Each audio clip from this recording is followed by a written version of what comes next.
Yan. Kaya kung madigas sa mata So, yan ng mga po. anak ko sa katitingin. Babalat sila Nasuman. ng suman. Kamusta ka? Yan po si Faye. Ang pinakamalaki. At pinakatahimik na babae dito sa Bolo. Ay, masyado ka naman. Hindi siya Armalite. Tamang sabi mo. Yan po. Mga manginginom. Si Kaloy na hindi ganong miinom.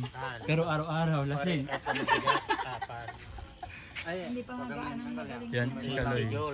Mga sugat niya. Sino ba? Ganun nito niya. Sino ba? Ano ba? Bakit nagkasugat? Hindi na nakita. Hindi. Na-aksidente rin? Hindi naman aksidente. Akanan ng ko ni right leg. Yan si O Onsoy. nakatapos?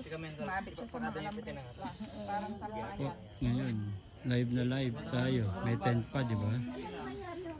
Oh, yan yung bahay. Sige, sige lang. Sige, walwal. Kasi huli ko namin dito ng June eh. Bagayo. Bagay. May isa lang ata pala. Scary. But, Hindi. Ay, 20. 1, 2,